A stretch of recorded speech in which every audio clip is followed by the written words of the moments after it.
हाय good morning listen student. आज आप लोग को हम पढ़ाएंगे time and tense. Time and tense 9th और 10th के सिलेबस में तो पहले ही पढ़ना है, परंतु बाकी क्लासेस के लिए भी पढ़ना है। जैसे 6 में भी है, 7 में भी है, 8 में भी है, तो 9th 10th के अलावा सबके लिए क्वेश्चन है। तो आइए टाइम और टेंस के बारे में करते हैं। आपको हेडिंग डाला गया है पहला टाइम एंड टेंस। तो इस कंसेप्ट को पहले पढ़ते हैं कि आपका मतलब टेंस ही पढ़ते हैं, लेकिन टाइम क्या है। ऐसे टेंस जो होता है, टेंस का मतलब होता है काल। टेंस का मतलब होता है काल। काल एक प्रकार का समय को ही बताता है, लेकिन दोनों अलग अलग इसका अर्थ है, दोनों का फंक्शन अलग अलग है। देखिए टेंस जो है ग्रामेटिकल चीज है और टेंस टाइम जो है फिजिकल चीज है और टेंस ग्रामेटिकल चीज है। पूछिए कैसे सर, कैसे इन दोनों में डिफरेंसेस है। एग्जाम्पल यहीं पर देते हैं। I am going to Patna tomorrow. देखिए ग्रामर के अनुसार इस चीज को बनाया गया है प्रेजेंट टेंस। इसमें बनाया गया है प्रेजेंट टेंस में, लेकिन इसमें टाइम क्या दिखा रहा है? फ्यूचर का। फ्यूचर ये जो टेंस बना हुआ है सेंटेंस, ये प्रेजेंट में बना हुआ है, लेकिन समय दिखा रहा है फ्यूचर का। तो जो हम लिख रहे हैं, जो हम लोग को रूल बता रहे हैं, ये ग्रामर का चीज है। टाइम जो होता है वो नेचुरल चीज होता है, वो चेंज होने वाले नहीं, कंडीशन को बदलता नहीं है। जैसे ये मत सोचिए आप कि आज सुबह है तो शाम नहीं होगा, शाम होगा। ऐसा नहीं शाम होगा कि किसी का बर्थडे है, शादी है, लेट होगा तो शाम होने का, सूर्य ढलने का टाइम कुछ बढ़ सकता है। ऐसा होगा नहीं होगा। लेकिन टेंस में ऐसा होता है। टेंस में देखिए भाई की चीज का ग्रामेटिकल चीज है, परमानेंट चीज है। ये जो है टेंस प्रेजेंट का है, दिखा क्या रहा है? फ्यूचर को। तो इस तरह से डिफरेंसेस है। टाइम का जो है चीज को फिक्स होता है, कोई बदलता नहीं है, लेकिन टेंस जो है ग्रामेटिकल चीज है, नियम और कंडीशन के अनुसार बदल जाता है। आगे चलते हैं। इस प्रकार से आप जानते हैं कि टेंस 3 प्रकार के होते हैं। टेंस होता क्या है? टेंस के बारे में गौरव जानिए कि tense denotes time of action. कोई भी कार्य, इसका दशा यही होता है कि tense denotes the time of action. लिख भी दे रहे हैं टेंस डिनोट्स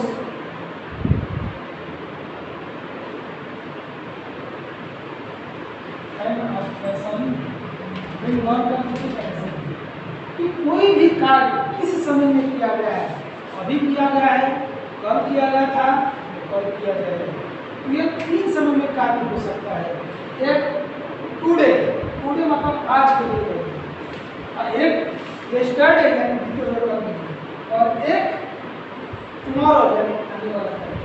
यानी 3 हो गया, टुडे टुमारो यस्टरडे, 3 समय का कार्य। अभी मैं पढ़ा रहा हूँ, कल पढ़ाया था, कल संडे का छुट्टी था तो कल पास हो गया, और कल फिर पढ़ाऊंगा तो क्या हो जाएगा? ये फ्यूचर हो गया।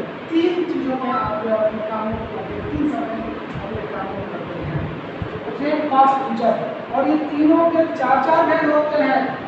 दूसरी चीज, एक चीज और ध्यान दीजिए यहाँ पर प्रेजेंट को पहचानने की सबसे आसान तरीका दिया हुआ है, हिंदी में और इंग्लिश में दोनों में दिया हुआ है। उसको जानिए आप। जैसे हिंदी में पहचानना है कि है हो हूँ। अगर किसी भी सेंटेंस में हिंदी के अंत में है हो हूँ लगा हो, जैसे मैं जाता हूँ, वो पढ़ता है, वो खा रहा है, मैं नहा चुका हूँ, इस तरह की अगर कोई चीज आती है सामने, तो वो हिंदी में कोई भी सेंटेंस हो, मैं एक लड़का हूँ, ये भी प्रेजेंट ही है। सड़क पे कार है, ये भी प्रेजेंट ही है। वही जब था थे थी लग जाएगा तो पास हो जाएगा। जैसे वह किताब पढ़ता था, तुम मोटे थे, ये हो जाएगा उसका पास। और फ्यूचर, कोई भी फ्यूचर है, डाक भी लग जाएगा तो समझ लीजिए फ्यूचर। कोई भी टेंस है, डाक भी लग जाएगा समझ लीजिए क्या हो? Future tense. तो इस तरह से टेंस को पहचानना है। अगर इंग्लिश रहेगा, इंग्लिश में is, are, am, has, have, given या भी 5 प्रेजेंट टेंस में होता है। वाज वेयर हैड और भी टू कहते हैं पास्ट टेंस में होते हैं, वही साइड और विल फ्यूचर में होते हैं। तो इस तरह से आपका टेंस का फंक्शन हुआ। अब ये देखिए ये तीनों में चार चार वैल्यू, जैसे प्रेजेंट में present continuous, present continuous, present perfect, present perfect continuous, past में past continuous, past continuous, past perfect, past perfect continuous, future में future continuous, future continuous, future perfect और फ्यूचर परफेक्ट कंटिन्यूस। तो 3 × 4 = 12 कि 12 को हमको part को करना है। ठीक है, तो इस 12 पार्ट को हम लोग जानेंगे। ठीक है, देखिए आप शुरू करते हैं। तो पीछे हम लोग पढ़े थे 3 प्रकार के टेंस होते हैं, उनके 4 भेद हैं और 3 ये और सबके 4 होंगे, तो 12 ये 12 हो गए। तो 12 पार्ट के बारे में हम लोग अब जानेंगे। इसमें होता क्या है, इसमें कुछ ही ऐसे पार्ट होते हैं, इसको जानना और समझना बिल्कुल आसान है। इसमें कुछ ही ऐसे पार्ट है जो कि विद्यार्थी को बहुत डिस्टर्ब करते हैं, बहुत ही पार्ट जो है बदमाश है ये कह सकते हैं। जैसे देखिए इसमें 2 पार्ट को केवल ध्यान में रखिएगा, उसको संभाल कर रखिएगा, एक हेल्पिंग वर्ब और एक मेन वर्ब। ये दोनों में ध्यान रखिएगा तो कभी भी ये पूरा कॉन्सेप्ट आपके दिमाग में रहेगा। बस 2 चीज ऐसा बदमाश चीज है जो कि हमेशा बदलता रहता है। पूछिए कैसे सर? देखिए ये present tense, past tense, future tense और ये चारों इसके पार्ट हो गए। तो प्रेजेंट इंडिफिनिट में प्रेजेंट इंडिफिनिट, पास्ट इंडिफिनिट और फ्यूचर इंडिफिनिट, देखिए क्या सिमिलरिटी है। देखिए सब्जेक्ट सब्जेक्ट सब्जेक्ट, तीनों में सब्जेक्ट अपनी जगह पर सुन दिया है। ठीक, यहाँ पर वर्ब V1 या V5, यहाँ पर V2 हो गया, यहाँ पर साइल और विल के साथ V1 V, साइल और विल के साथ V1 हो गया। यानी बदलने वाले हम क्या बदल रहा है, वर्ब बदल रहा है, ऑब्जेक्ट अपने जगह पर तीनों में है। यानी इंडिफिनिट में आपको जानना है तो यह जानना है कि एक में V1 या V5, एक में V2 और एक में V1 तो लगेगा लेकिन साइल और विल के साथ। तो पूरा जो है आपका ये इंडिफिनिट का पार्ट आपको समझ में आ जाएगा। तो चलिए इसमें हम देते हैं एग्जांपल। V1 भी दिए और V5 भी दिए। जैसे कहेंगे यू प्ले क्रिकेट, ये सब्जेक्ट हो गया, ये वर्ब हो गया और ये ऑब्जेक्ट हो गया। तो कोई भी वर्ब जब अपने मूल रूप में रहता है तो उसे V1 कहते हैं, उसे प्रेजेंट कहते हैं। ठीक है, लेकिन अगर इसमें हम एस या ईएस लगा देंगे तो ये क्या हो जाता है, V5 हो जाता है। तो उसी तरह जब सब्जेक्ट के रूप में ही सी इट इत्यादि, ही सी इट नेम आता है तो उसके लिए हम क्या करते हैं, तब वर्ब के साथ एस या ईएस लगाते हैं। ये बात याद रखिएगा नोट में कि जब subject he see it them या कोई सिमिलर आ जाता है, सिमिलर चीज आ जाता है, तो हम क्या करते हैं, वर्ब के साथ एस या ईएस को लगाते हैं। बात समझ रहे हैं? तो यहाँ पर आप देखिए ही आ गया, इसीलिए यहाँ पर V5 हो गया।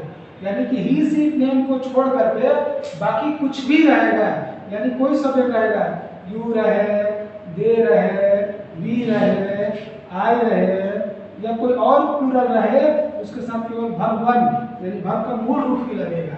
आइए चलते हैं, ये तो क्लियर होगा। अब यही पास्ट में करना हो तो पास्ट में सभी शब्द के साथ V2 रहेगा, यू प्लेड क्रिकेट। ठीक है, देखिए सब सेम है, खाली ये बदला। उसका फ्यूचर में चाहिएगा तो यू विल प्ले क्रिकेट। देखिए यहाँ पर ये बदला, केवल बाकी सब सेम है। एक बात इसमें नोट में ध्यान देना है कि आई और वी के साथ क्या लगता है, शायद। अब बाकी के साथ क्या लगेगा, विल लगेगा। ही सी इट दे नेम इसी के साथ मिल जाएगा। तो इस तरह से आपका ये इंडिफिनिट पार्ट खत्म हुआ। अब हम चलते हैं कंटिन्यूअस में। कंटिन्यूअस में भी देखिए हम बताए थे कि 2 चीज को पकड़ के रखना है, एक हेल्पिंग वर्ब और एक मेन वर्ब। ये ज्यादा डिस्टर्ब करते हैं। सबसे ज्यादा डिस्टर्ब करने वाले यही हेल्पिंग वर्ब और मेन वर्ब। इसमें मेन वर्ब कर रहा था, लेकिन इसमें मेन वर्ब में जरा शांत हो जाएगा। देखिए इसमें V4, इसमें भी V4, इसमें भी V4, इसमें सब्जेक्ट, इसमें सब्जेक्ट, इसमें सब्जेक्ट, इसमें ऑब्जेक्ट, इसमें ऑब्जेक्ट, इसमें भी ऑब्जेक्ट। लेकिन बदलने वाला क्या है? तो हेल्पिंग वर्ब। इसमें ई जा रहे हैं, इसमें वाज वेयर, इसमें शैल विल बी। तो यही कंटीन्यूअस में केवल हेल्पिंग वर्ब आपको डिस्टर्ब कर रहा है। यहाँ पर डिस्टर्ब कर रहा था मेन वर्ब, यहाँ पर आपको हेल्पिंग वर्ब। एग्जांपल लेते हैं, ही इज प्लेइंग क्रिकेट। ठीक, अगर यही पास्ट में रहेगा तो इसकी जगह पर वाज हो जाएगा, ही वाज प्लेइंग क्रिकेट। अब आप लोगों को किसी को ये बताने की जरूरत नहीं है कि किसके साथ ई जाने में आएगा और किसके साथ वाज जाएगा। अब भली बात ही जानते हैं कि ही, सी, इट, सिंगुलर, दिस, दैट के साथ इज लगता है, यू, दे, वी प्लूरल के साथ, दिस, दोज के साथ जो है आर लगता है, और आई के साथ एम लगता है। और उसी तरह चलिए ही, सी, इट, नेम, आई के साथ वाज लगता है, दे, वी, दोज, दिस प्लूरल के साथ वर्ब लगता है। ठीक है, तो ये आप देख रहे हैं कि यहाँ बदला क्या, सब सेम है। तो यहाँ पे वाज हो गया, यहाँ पे इज है, और इसमें भी वैसा ही होगा, केवल शैल विल हो जाएगा, he will be playing cricket का प्लेइंग क्रिकेट ही रहेगा। ठीक है, नो प्रॉब्लम। आइए चलते हैं, अब चलते हैं परफेक्ट टेंस पे। परफेक्ट टेंस में होता क्या है कि इसमें भी आपको परेशान करेगा केवल हेल्पिंग वर्ब। केवल फर्स्ट वाले यानी इंडिफिनिट में आपको मेन वर्ब डिस्टर्ब करता है, बाकी सब में आपको डिस्टर्ब करेगा हर जगह केवल हेल्पिंग वर्ब। अगर हेल्पिंग वर्ब को पकड़ के रखिएगा तो पूरे दिमाग में हमेशा आपका सेट रहेगा। आइए चलते हैं, लेकिन इसमें हैज है, इसमें हैड है, इसमें शैल विल के साथ हैड आया हुआ है। ठीक है, तो यानी हेल्पिंग वर्ब इसमें केवल डिस्टर्ब कर रहा है, बाकी सब सेम जगह, subject subject subject, V3 object object object, no problem. तो आइए एग्जांपल लेते हैं, जैसे he has played cricket. Has, अब ये बात ध्यान देना है, आप लोग ऐसे जानते नहीं होंगे और बता भी रहा है कि ही, सी, इट, नेम के साथ और सिंगुलर के साथ हैज लगता है, बाकी दे और आई तो सिंगल है, लेकिन अंग्रेजी में इसको प्लूरल रखा गया है। बहुत सारे जगहों पर इसको प्लूरल के रूप में इस्तेमाल किया जाता है और बहुत सारी जगहों पर इसको सिंगुलर के रूप में इस्तेमाल किया जाता है। इसके डिटेल में हम बाद में जाएंगे। तो आई के साथ रहेगा have, I, you, we, they plural के साथ हैव रहेगा। और जब बात आती है हैड की तो इसमें सब्जेक्ट का कोई दिक्कत नहीं होता है, क्लियर होगा, सब्जेक्ट का कोई दिक्कत नहीं होता है। आप जो मन से सब्जेक्ट लगाइए, इसमें हैड सबके साथ लगता है, हैड जो है डिस्क्रिमिनेट नहीं करता है। अब यही चलते हैं फ्यूचर में, तो फ्यूचर में भी वही होगा, केवल शैल और विल बदलेगा। लेकिन एक बात याद रखिएगा कि ऐसा नहीं है कि यहाँ पे ही लगा दिए तो यहाँ पे हैज कर देंगे। अगर हैज करेंगे तो आपका वाक्य, आपका सेंटेंस बिल्कुल गलती हो जाएगा। इसको ध्यान में रखकर करना है, या इसको नोट में लिख लेना है कि कभी भी फ्यूचर में आप भूल कर भी हैज का इस्तेमाल मत करिए। इसका रीजन होता है, क्या रीजन होता है मैं अभी बता दे रहा हूँ आप लोगों को। देखिए सेंटेंस गलती है और ये सही है, हैज तो एकदम में नहीं रहेगा, शैल के बदले में विल हो सकता है, विल के बदले में शैल हो सकता है। जब मैंने बताया है और आई और विल होता है तो शैल होगा, बाकी सब के साथ विल होगा, लेकिन हैव होगा, हैज नहीं होगा। कारण यह है कि शैल और विल, ये शैल और विल एक मॉडल ऑक्सिलरी है। मॉडल ऑक्सिलरी में shall, will, should, can, could, be, might, must, should, ought, ये सभी 11 आते हैं, 11 होते हैं, पूरे 24 हेल्पिंग वर्ब होते हैं। Is, are, was, were, has, have, do, does, did, shall, will, should, can, could, be, might, must, should, ought. तो ये 24 में जो 11 मॉडल ऑक्सिलरी है, उस मॉडल ऑक्सिलरी में कभी भी उस मॉडल ऑक्सिलरी के बाद चाहे इसके जगह पर कैन भी रहता, कुड भी रहता, मे भी रहता, कुछ भी हो, इसमें कभी भी वर्ब का पहला रूप होता है। यानी कि जो हैव होता है वो अपने पहला फॉर्म में हैव ही होता है। अगर इसको V2 करेंगे तो हैड हो जाएगा, इसको V3 करेंगे तो हैड होगा, इसको V2 करेंगे तो हैविंग हो जाएगा, अगर इसको V5 करेंगे तो हैज हो जाएगा। ये सिंगुलर रूप होता है V5। तो आप बताइए कि कभी भी विल के बाद हम पांचवा को प्रयोग करेंगे क्योंकि यहाँ पर कह रहा है कि मॉडर्न जनरली भाग का पहला, तो भाग का पहला मतलब ये हैव होगा, अगर हैज कर देंगे तो पांचवा हो जाएगा शायद के बाद, इस तरह से गलती हो जाएगा। तो ये आपका रीजन था। आइए चलते हैं, अब चलते हैं लास्ट हम परफेक्ट कंटिन्यूअस में।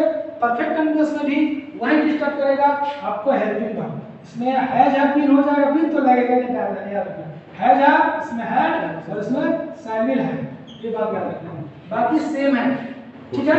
तो आइए देखते हैं, जैसे कहेंगे he has been playing cricket for 2 days। अब आप लोग कहते हैं कि सर कब सिंस लग रहा है, कब फॉर लग रहा है, इसको हम बताएंगे, पहले इसको देख लीजिए। यहाँ पर हैज बीन लगा हुआ है, अच्छी बात है, ये बात तो हैव बीन लगता। अगर यही हम कहते हैं पास्ट का, तो he had been playing cricket, ठीक है। यहाँ पर हम सिंस करते हैं, सिंस मंडे,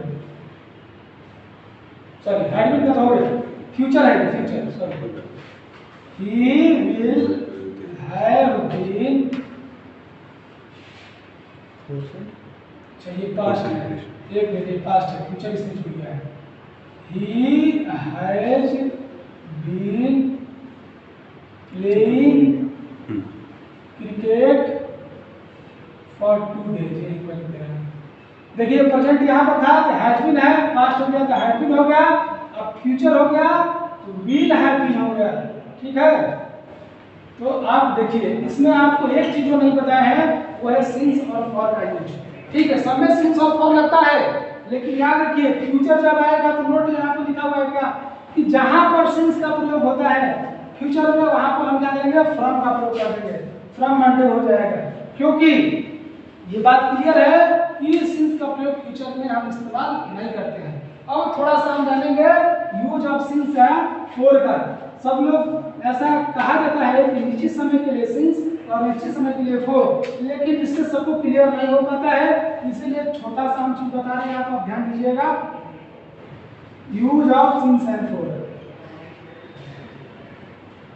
देखिए फॉर के लिए क्या है कि कोई भी नंबर यहाँ पर दे रहे हैं और उसके बाद आपका डेट, मंथ, टाइम, ईयर ये देता है तो फॉर लगता है। जैसे for 2 days, for 5 months, for 3 minutes। तो आप यहाँ पर देखिए गिनती दिया है ना 1 2 3 4 5, इसके बाद डे मंथ ईयर दिया है, इसमें फॉर लगेगा। फॉर जो है एक जगह और कंडीशन में लगता है, ध्यान दीजिएगा, कभी कभी नोट में लिखना पड़ता है कि फॉर ए मोमेंट, एक समय के लिए, थोड़ा समय के लिए, फॉर ए मोमेंट, कुछ क्षण के लिए, या फिर कभी देता है कहीं कहीं फॉर ए लॉन्ग टाइम, बहुत अधिक समय से, ये फ्रेज के रूप में भी इस्तेमाल किया जाता है। तो सबसे आसान चीज है कि जहां भी गिनती देते 1 2 3 4 5 तो उसमें फॉर लगेगा। अब सिंस के बारे में जानते हैं कि सिंस कहाँ लगेगा, ठीक है। देखिए सिंस कभी भी name of they they, day, month, year, time, कुछ भी सबका नाम देता है तो सिंस लगता है। जैसे सिंस, अब यहाँ पर डे दे रहा था लेकिन डे के यहाँ पर नाम दे रहा है, सिंस मंडे, मंडे नाम है।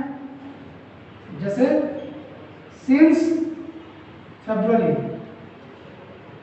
ठीक है। आगे चलते हैं, ये कह रहा है कि सिंस का प्रयोग पार्ट ऑफ डे के लिए भी किया जाता है। किस चीज के लिए, पार्ट ऑफ डे के लिए, पार्ट ऑफ डे के लिए। पार्ट ऑफ डे में क्या क्या आता है, since morning, since evening, since afternoon, ये सब होता है, ठीक है। तो फिर चलिए चीजों करते हैं, सिंस का प्रयोग फेस्टिवल और हॉलीडेज के लिए होता है। जैसे since Diwali, since independence day, ठीक है। कुछ और भी चीजें होती है जहाँ पर सिंस का इस्तेमाल किया जाता है, जैसे इवेंट ऑफ लाइफ, जैसे सिंस मैरिज, जब से शादी हुआ तब से, सिंस एक्सटेंट, जब से दुर्घटना हुआ तब से, इस तरह की चीजें में भी सिंस का प्रयोग है। जैसे since my birthday, since my last birthday, जब से मेरा लास्ट बर्थडे बना पिछला महीने तब से, ठीक है। इस तरह से चीज में भी सिंस का प्रयोग किया जाता है।